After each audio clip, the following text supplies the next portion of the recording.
Hi guys! In this video, I'll be recapping 90 Day Fiancé Before the 90 Days, Season 8, Episode 3.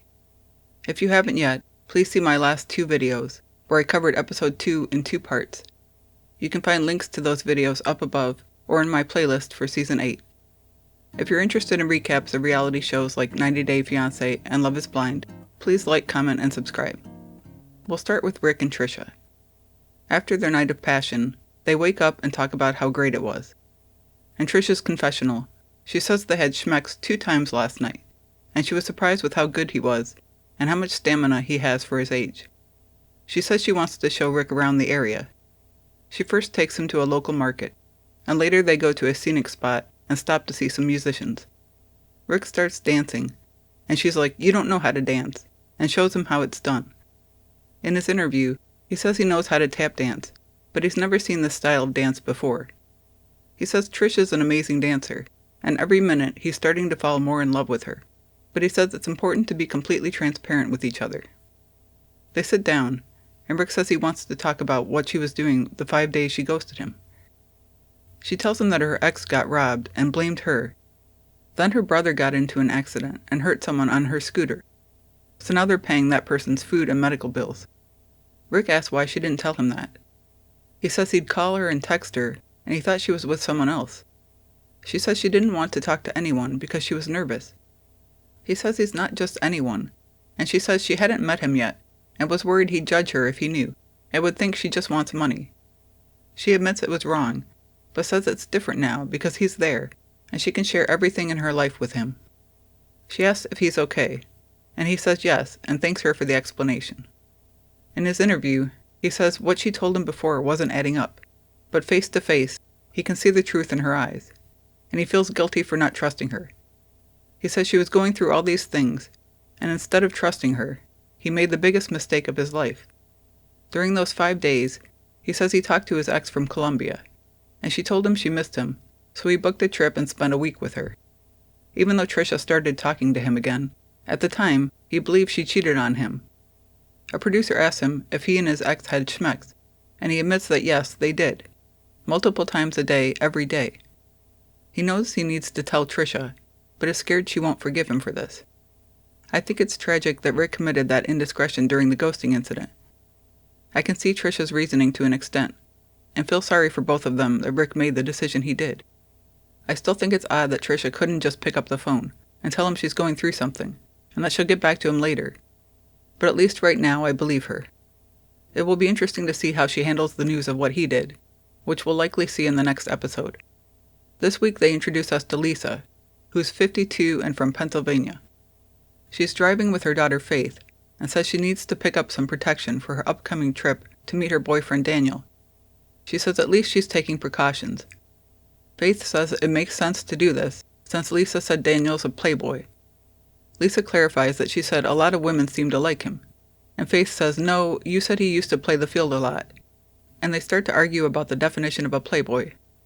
In her confessional, Lisa says she and Faith live together and talk about everything. She says she's been married 5 times, and says with her second husband, she had her daughter Faith, but she realized he made a better friend than a husband. Then after husband number 3, she realized she was a lesbian, and had 2 wives after that, but neither relationship worked out. She says she's forgotten about men, but Daniel came along, and she rediscovered her interest. She says he's 39 and lives in Nigeria, and that he messaged her on social media. At first she thought he was a scammer, but he was persistent, and says the most charming things to her. She takes her wig off during the confessional, and says one of her exes had her cut her hair short, and she misses her long hair, so she wears wigs. She says Daniel first saw her in her natural hair, but then saw her in a wig and liked it better, so now she wears wigs every day, and she's planning to wear a wig the entire time she visits Daniel.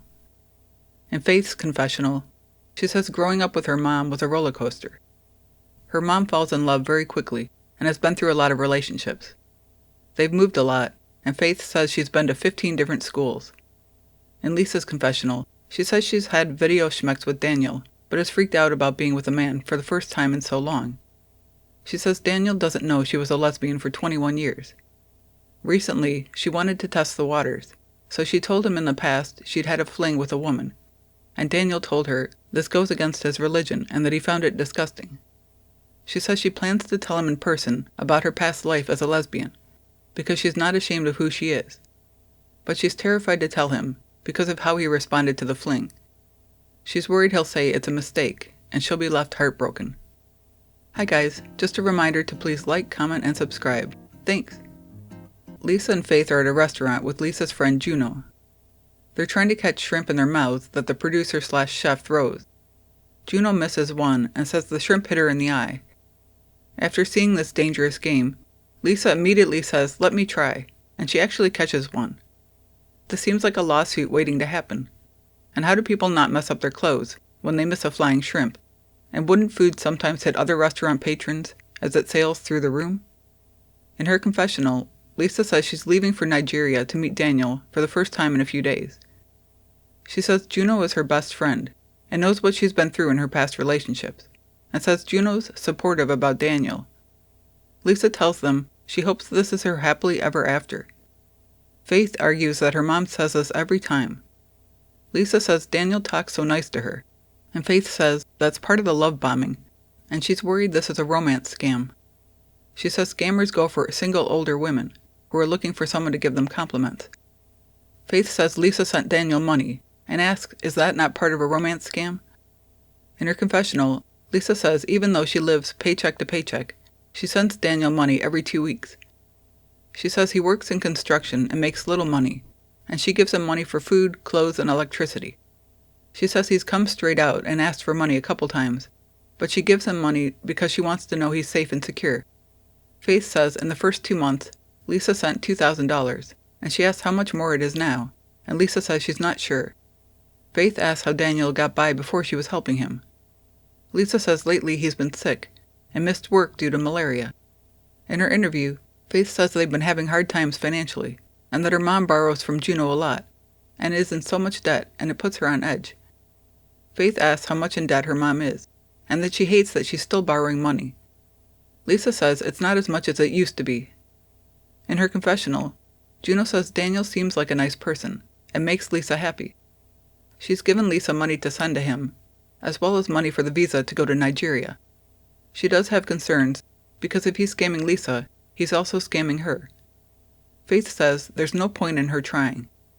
Lisa says she knows things about the situation that Faith doesn't, and maybe this is the best relationship she's ever had. Faith starts crying and says she's done and leaves the restaurant. Outside, Faith says every time she tries to voice her opinion, her mom doesn't want to hear it. Lisa and Juno go outside to find her. Lisa promises Faith she won't marry Daniel while she's in Nigeria since Faith asked her not to marry him.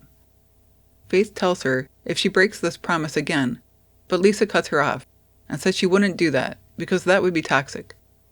In Lisa's interview, she says she's been in so many relationships and moved around so much when Faith was young, but at that time she was searching for who she was.